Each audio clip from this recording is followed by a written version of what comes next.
Well, good afternoon, Joe. We have finished both the Old Testament and the New Testament. The whole Bible is in. Yeah. And in the process, not only did we translate, but people had some questions for us, and different kinds of people, not just people who are reading the current translation that's out, but also reviewers who have reviewed our notes on translation and such. And several questions have crossed my desk, and I thought this would be a good time for us to talk about some of the dominant ones. So with that, here's one of those questions that people have posed. One is, were there any systematic yet subtle changes in the Old Testament? We're thinking about like a verb translation, a verb tense that was brought out, similar to how we did the imperfect in the Greek New Testament, in the New Testament translation of the scriptures. Is there anything like that? People know about the translation of Yahweh, they know about the major things, but were there subtle things on that line that we brought out? Well, that was part of our goal and part of our desire, part of our translation philosophy, to make things as consistent as possible, but also as precise as possible. So there were a few things. One thing that I'm thinking right off the bat is our treatment of the element, the macrosyntactical marker or the discourse marker, which sometimes introduces a paragraph. Other times it brings the paragraph to the climax. So in Hebrew, it would be the vayehi form or the vehaya form, the vayehi being in the past tense, the vehaya being in the future tense. And again, for the most part, you know how it is sometimes. So when we worked with that, we were basing our translation on NASB. So it was already there, but we tried to make it more systematic. So how would it appear in the NASB at times? So let's take an example from Genesis chapter 4.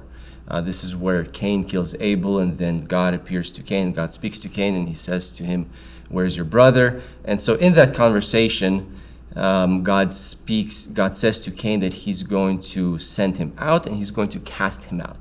And Cain, in a way, laments that, and he says, "I have been cast out from your presence, and I'm going to be a vagrant and a wanderer." And then most of the translations have it as, "Whoever finds me will kill me." Well, that's a climax of that verse and of Cain's statement. And so really, in the Hebrew, it says, it has the discourse marker which shows to us that this is a climax. And so really, it's supposed to be, "And it will be that whoever finds me will kill me." And so we introduced that element into the LSB translation so that you can see that it's a climax. So for the reader now, when they see phrases like "now it happened" or "and it will be," they know this could be a start of a new paragraph, this could be a climactic moment, this could be even a conclusion to an entire idea. Is that what's going on? That's exactly right. And just since you brought up the past tense, you can think about the Joseph narrative. And one of the famous parts is when Mrs. Potiphar, so to say, she tempts Joseph. And so in that description and the discussion that they have in chapter 39, you have the part where Joseph goes into the house. And in a way, that's the beginning of the paragraph. So it says, "Now it happened that Joseph went into the house." And that introduces that portion of the paragraph. And Joseph is alone in the house, and Mrs. Potiphar happens to be there. All the men are gone. And so she tempts him there. She grabs him by the clothes, and she takes his garment, and he flees without his garment. And then it says that, "And now it happened when she saw that she had his garment." So that the part "now it happened" is also the discourse marker, but in this case, it brings the whole story to the climax. It's in the middle of the story. It's in the middle of the paragraph, and it says there that she saw the clothes that she had with him, and she was going to make a decision. And so when she sees that she has the garment, then she cries out, and she calls out to the men, and the men come in, and she begins to explain to them the story that their leader brought in this slave who was going to tempt her, if you will. And she repeats this discourse marker, and she says that, "And now it happened that when he saw that he left his clothes, he ran away and he fled."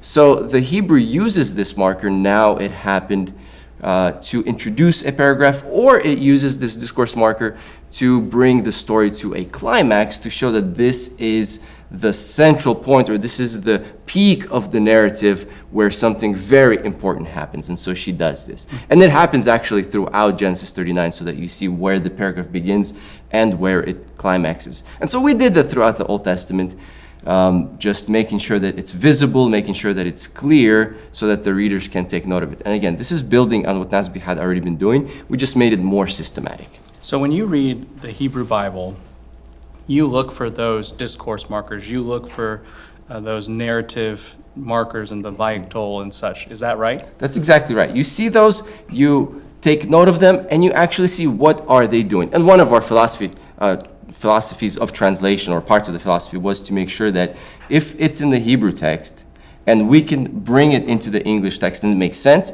we want to do that, because we want to bring everything from the Hebrew into the English, so that when the people treat the Bible and they study it, they see exactly what the Hebrew had. And that's exactly it, isn't it?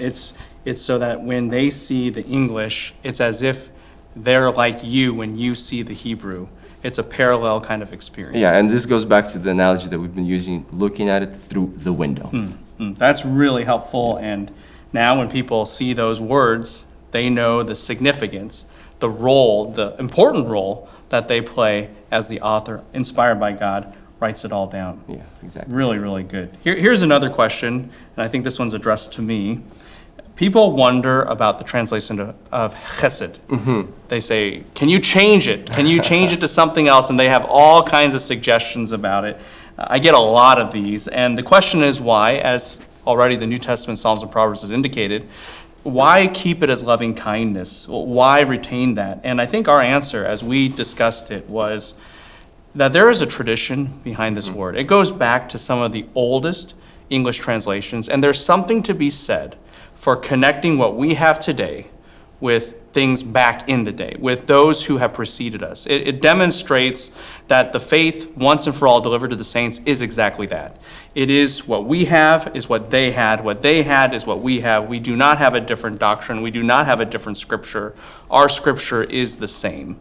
And that tradition reflects that. And on top of that, retaining loving kindness, I would say, prevents an assumption. If we kind of translated it a little bit more idiomatically, people could presume that they understood what the word chesed meant. They might think, oh yeah, it's just steadfast love. That's all that it is. I understand it. Let's move on.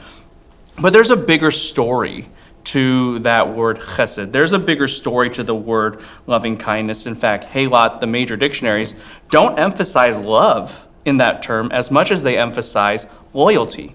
They emphasize fidelity. They emphasize faithfulness and commitment. And there's good reason for that, because Psalm 136, God causes the sun to rise and to set because of his loving kindness. In Psalm 107, the parallel of loving kindness is not with God's love or affection to his people, but with his miraculous wonders and his awesome works. That's the parallel to loving kindness, because in essence, loving kindness is more about God's commitment, a commitment and loyalty to, say, even the covenant that drives him to do whatever it takes to do what is right and do what he promised for the good of his people.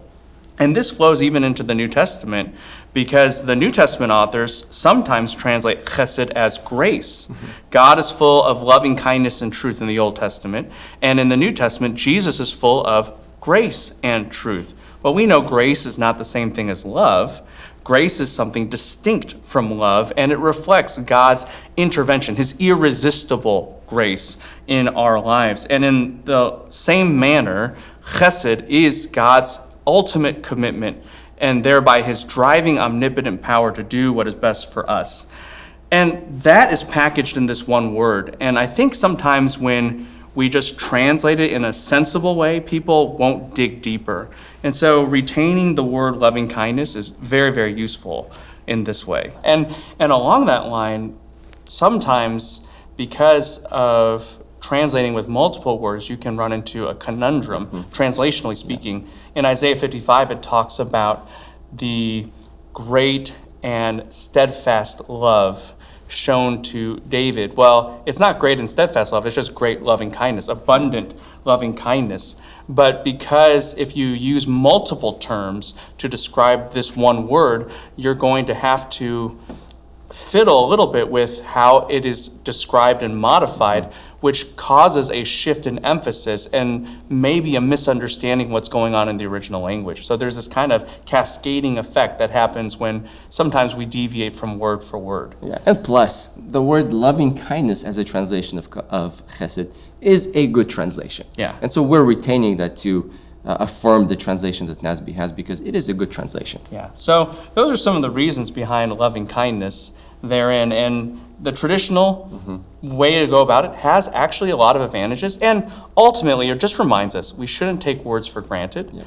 We should continue to pursue and study them. We shouldn't assume that we really understand all that's packed in there because often there's a lot.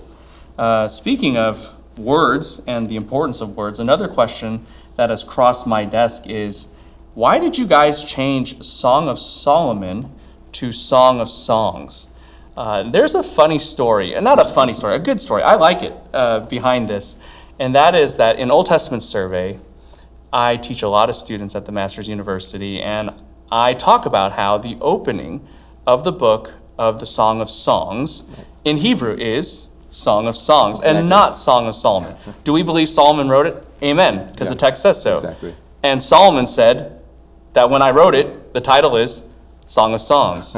And so I talk about that with the students, and so a bunch of my Old Testament students wrote me and even talked to me in class and said, hey, when you do Legacy Standard Bible, aren't you going to do that change? And so they kind of got involved in the process. It was one of the joys as a prof to see that they were involved, that they wanted to say in it. And we kind of decided together, yeah, I'll bring this before the committee, and we kind of pushed it forward in that way. That's a good joy, and there's a theological reason for this. And it was an easy decision to make. I remember when we talked about it initially. You talked to the students, and so whoever sees the Bible and knows what it says, for them this is a given. It should be Song of Songs. Yes, right? exactly. And so, of course we're going to translate it as such. That's right. That's what the text says. Yeah. So call the Bible by the title the Bible gives it. Exactly right. Yeah, and there's a reason for it, because the most beautiful song of all is a song celebrating the highest human love, a love that ultimately, as we see throughout the whole breadth of Scripture, reflects God's redeeming, saving love for his bride, the church. So there is this beautiful nature to this ultimate kind of song in and about human marriage and Song of Songs, but as we see it canonically, a bigger, grander theological idea. So that's kind of the logic behind it. Another question that's come across is about the term fool in Proverbs. And there are some different nuances. I don't think people realize, perhaps, that there are multiple words for fool in the scriptures. And why did we bring that out, and how did we bring that out? Yeah, so that was already brought out in Proverbs. And like you said, the word fool itself appears many times throughout the scriptures. And especially in Proverbs, it appears many, many times because there's a focus on wisdom and on folly. And so when you read Proverbs or any part of the Bible, but especially Proverbs and the Psalms, you see the word fool appearing. And when you read it in English, and I think most of the translations preceding the Legacy Standard Bible, you see the word fool and fool and fool and fool appear all throughout. And you see that this is a discussion about fools, how not to be a fool, and what fools do and how they think. But there are nuances to different types of fools. And the Hebrew Bible has those nuances in each of the words that it uses. So there are different words for the word fool. Let me just bring out three of them, the three main ones. If you look at Proverbs, Psalms, you will see that the noun for fool appears 100 plus times. So it's very common. And you think about the most common one, which in Hebrew is Chesed, appears in Proverbs many times. And if you think about the very familiar passage, do not answer a fool according to his folly, answer a fool according to his folly, so that he doesn't think that he is wise, or so that you show him that he's not wise. Well, the nuance is that this is kind of the general type of fool. Yes, he has nefarious implications or intentions. This is an insolent type of folly. And because this is the most common type of fool, we've retained that as fool. And so when people read the Proverbs and read the biblical text and they see fool, they will know that this refers to the most general type of fool. Now, you keep reading the Proverbs and you get to Proverbs, well, you start with Proverbs 1. There's another very common passage, and this is Proverbs 1, verse 7. And there you see the word evil for fool. Now, this is a different type of fool with a different nuance, and the nuance here is that this fool is ignorant. Fools despise wisdom and discipline. That's the typical translation. Now, if you read the Legacy Standard Bible, you will see that it says ignorant fools despise wisdom and discipline. Well, the nuance here is that they do not have sense, these types of fool. They're lacking common sense. I mean, to understand that discipline and wisdom is good for you is common sense, right? And so you receive it. But these types of fools, the ignorant fools, they reject it and they despise it because they lack the common sense that you should have in order to accept discipline and wisdom. And there is one more major one, and this is kind of the worst one of them all. The fool who is a godless fool, or who is a wicked fool, and we rendered it as a wicked fool. You think about Psalm 14. The fool has said in his heart, there is no God. Right? So this type of fool is Naval. And like Nabal and Abigail. Exactly. Yeah, that's the exact same word. And so there, the fool is a wicked fool, and we translate it as such. We said the wicked fool has said in his heart, or says in his heart, there is no God. And so this is the type of fool who rejects the presence of God. He sees the things around him. He understands the things around him and the complexity of them, but he says, there is no God. And this is the wickedness of the fool coming out in its nuance. And so when we translate it and we see all of these references to fools, we wanted to make sure that the difference and the nuance and the distinction between them comes out. And so we made that evident in the translation. Yeah, another thing we made evident in the translation is acrostics. I think some translations, a lot of translations, do that for Psalm 119. That's right. But there are other passages involved too. Joe, explain to us the nature of an acrostic. I'm kind of getting ahead of myself here. Tell us what an acrostic is, and then tell us where else it happens in the Old Testament and such. Yeah, well, if I forget where else it happens, please remind me. But Psalm 119 is a common passage we refer to when we see an acrostic. But what's an acrostic? An acrostic is when you start each verse or each line of poetry or a stanza with the letter of the alphabet in the order of the alphabet. So you look at Psalm 119, the famous one. The first stanza begins with Aleph, because Aleph is the first letter of the Hebrew alphabet. The next stanza begins with Bet, because the next letter is Bet, and Gimel, Dalet, etc. And so it follows the order of the alphabet from Aleph until Tav, from the very beginning until the very end. And we already said that Psalm 119 is one of the famous ones, but it's not the only one. There are other passages in the Bible where it appears, and sometimes, or I should say many times, commentaries refer to it and they bring this out. Not always, but many times. And I think sometimes other translations make reference to it, but again, not always. But we do see it in other places. So you think about Lamentations, right? Lamentations 1, chapter 1, chapter 2, chapter 3, chapter 4. All of those have their own acrostic from Aleph until Tav. And you see it all throughout the Psalms. You have it in Psalm 9 and 10, where it begins in Psalm 9 and then it runs into Psalm 10 and it ends in Psalm 10. You have it in Psalm 37, for example, that you preached on a little while back. Yeah, I call that one the ABCs of someone who's been through their 1, 2, 3s. David's writing Psalm 37 as an older individual, and he's writing each line, each verse is a different letter of the Hebrew alphabet, and it's walking through the most basic things in life in a memorable way. That's what acrostics often do. They show completeness, they show memorability, and he's reminding us, teaching us the life lessons we need to know from an older person to someone who is about to experience life. Yeah, and I think that's exactly it. And this goes to the meaning of the acrostics, right? They're not just there for aesthetics, of course.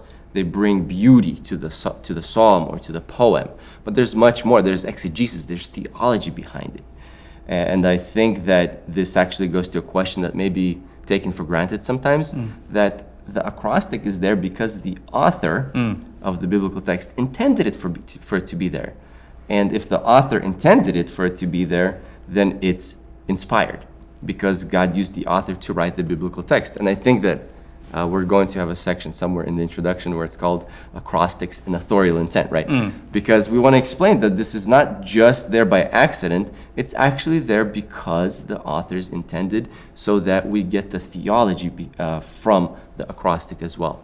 And order, or the ABCs, or the completion of the idea, is all of it that comes out from the acrostic that is within the psalm. And actually, if you think about Psalm 9 and 10, this is the interesting one. This is 2 psalms, Right. and the acrostic begins in Psalm 9, but then it stops at, I think, letter Kaf, which is about it's actually exactly halfway through the alphabet, and then it picks up in Psalm 10, and then completes the acrostic in Psalm 10. And for this reason, you look at some of the translations, you look at the Greek translation, you look at the Latin translation, and they put those 2 psalms together.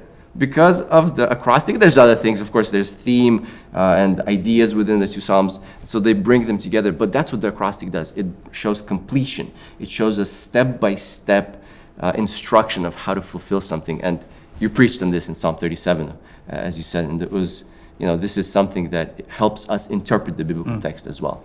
Yeah, and that's, I think, goes back to our translation philosophy, which is to be a window into what the author intended, what the author designed. And the more we can reflect that, whether by what we talked about earlier with macrosyntactical markers, or to reflecting a word so that we study it more according to the author's intent, like loving kindness, or just bringing out that there are different words for fool, or even that there's an acrostic present in the text and we identified all the acrostics and labeled them as such so that the reader will know this is what the author did. It's a window back to what the author wanted. And that is the reigning theme and philosophy and drive behind the whole Legacy Standard Bible and the entire Old Testament by extension, of course.